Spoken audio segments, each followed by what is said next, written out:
Alors, nous sommes de retour avec Stéphane White, Gilbert Delorme et Alexandre Carrier des Prédateurs de Nashville. Alex, Ryan McDonagh a été échangé, retourne du côté de Tampa, un des membres de votre brigade défensive. L'avais-tu vu venir, cette transaction? Non, pas du tout.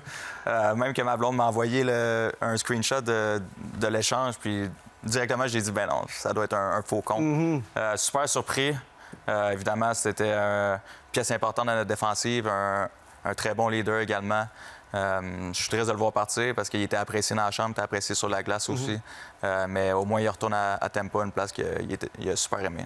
Puis il y a une décision aussi, une décision qui était prise sur McDonagh, mais il y a une décision pour toi aussi. Tu deviens joueur autonome sans compensation, donc tu es libre comme l'air à partir du 1er juillet. Est-ce qu'il y a déjà des négociations, des discussions qui ont été faites entre ton agent et Barry Trotz? Et j'imagine que ton souhait, c'est de revenir, de continuer ta carrière avec les Prédateurs. Oui, absolument. C'est l'équipe qui m'a repêché en 2015, donc c'est sûr que j'aime la place, j'aime l'équipe, je sais où ils s'en vont, puis j'aime où ils vont, le système qu'ils ont, puis la vision qu'ils ont. Donc, c'est sûr que je vais retourner. Mais tu sais, ça reste une business. On a eu des discussions, puis on est encore tôt dans le processus. On a jusqu'au 1er juillet pour discuter. Fait qu'on va voir qu'est-ce qui se passe. Écoute, à 27 ans, tu as 27 ans, c'est ça? Oui. 27 ans, et puis après, tu as eu une bonne saison. Ton temps d'utilisation, c'est le moment qui arrive quand tu deviens joueur autonome. Le timing, il est très bon pour toi. Moi, je pense que ça veut dire quelque chose. T'sais, ils ont échangé Ryan McDonagh, c'est parce qu'ils font de la place, là, il me semble, en tout cas. Là. Puis, pour un joueur, quand tu deviens autonome, là, sans compensation, ça arrive pas souvent dans une carrière. Donc, aussi, pour toi, c'est de prendre la bonne décision et t'as un peu le gros bout du bâton, si on... C'est comme ça.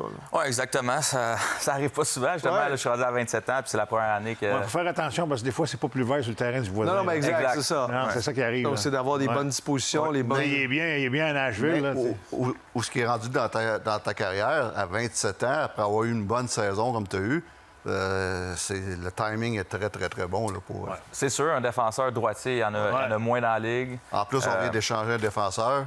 Exact. Exact. Ça va être intéressant. On te souhaite, en tout cas, de pouvoir régler ce dossier-là assez rapidement.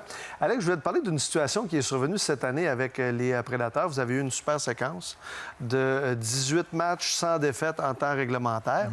Et si je me rapporte au 15 février, vous avez perdu 9-2 contre les Stars. Et par la suite, vous avez gagné à Saint-Louis.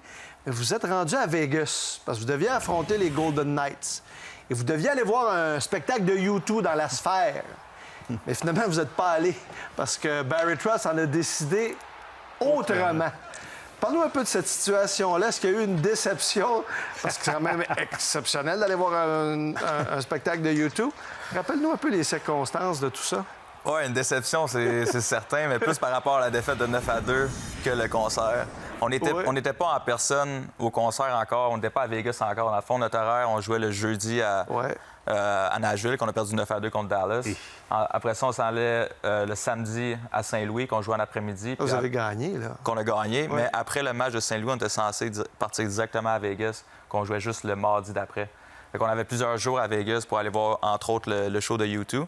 Je pense que ça a juste pris de l'ampleur comme ça à cause qu'on allait voir un show U2. Puis... Mais comment c'est arrivé? Es-tu rentré dans la chambre et disais... non, il n'est pas rentré. Puis là, il y avait bang, bang, bang, puis bip, bip, bip, puis vous ne méritez pas d'y aller. Puis non, ça s'est passé? C'était pas autant dramatique que ça. Après la game de 9-2, évidemment, tout le monde... c'est embarrassant, surtout à la maison. Fait que tout le monde est pas trop de bonne humeur. Puis déjà là, tu voyais dans les corridors, tu vois une discussion de Barry avec Romagno aussi qui parlait. Puis là, on s'en doutait un peu de où ça s'en allait. Fait je pense que c'était pas le fait qu'il ait cancellé le show qui a vraiment bouleversé l'équipe. C'était vraiment la défaite de 9-2.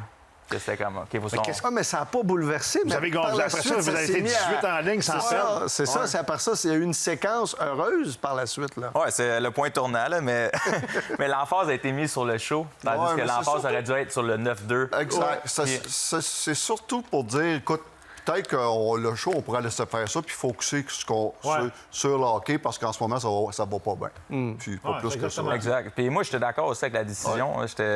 Comme professionnel. Comme professionnel, comme j'ai dit, c'était embarrassant. Puis il faut qu'on se remette à travailler. Puis c'est ça qui est arrivé. Au lieu d'aller une coupe de jouer au golf, puis aller voir un concert à la place Non, de mais ça. c'est des vrais pros. Moi, on a honnêtement, tu pratiqué. m'empêches d'aller voir YouTube à la sphère, peut-être me fâcher un peu, mais parfait, il n'y a pas de problème. Non, Ça, c'est puis- un vrai professionnel. Non, mais c'est correct, ça. Ah oui, c'est bien. C'est leur job, c'est leur job, Ah oui, tabarouette. exact. Moi, Stéphane? je suis curieux. J'aimerais que tu me dises un mot, parce que c'est quand même, le gars, c'est quand même un phénomène. Justy Saros. Ouais. Tu veux Un dire, petit s'il y a 5 gardien. et 10, là, Ouais. il y en a qui disent 5 et 11, c'est pas grave. Mais parle-moi de lui. Un des gars qui travaille le plus fort dans notre équipe. Si tu regardes ses statistiques de cette année, contrairement à l'an passé, les gens vont dire qu'il a moins bien. Ça a été plus difficile pour lui cette année. Ouais. Mais je reviens au point de notre système défensif, que maintenant, il nous demande de front les lancers de la pointe. Puis en même temps, on fait des screens. Des screens, exact. Fait que ça a été plus dur pour lui par rapport à ça. Il a eu besoin d'un ajustement. Mais quand, après ça, il a pris son air d'aller puis qu'il s'est ajusté à ça, pour moi, c'est un des meilleurs gardiens dans la Ligue. Un peu sous-estimé encore parce qu'on joue dans un marché moins populaire, moins connu. Mais Saros, à 5 et 11 max, là, est impressionnant. C'est Ouais, vraiment. ouais. Et avec Askarov aussi qui s'en vient, éventuellement, Un bon ça, duo va être, pour ça va longtemps. être Ouais, intéressant. absolument. Askarov va jouer 2 matchs cette année Ouais. avec vous. Lucie, ça va être intéressant de voir Ouais, déjà. deux styles complètement différents. Oh, Complètement différent. 2-16, complètement Oh, différent. Exact. Puis même leur personnalité complètement différent. Non, ça va être excitant. On avait peur de le perdre pendant la limite des transactions. Il y avait beaucoup de rumeurs par rapport à Juice, mais super content qu'il soit resté. Puis j'espère qu'ils vont le signer à long terme. Parlant de rester, ben, tu restes là. Vous restez là. On fait une courte pause et on termine l'émission avec Alex dans quelques instants tout de suite.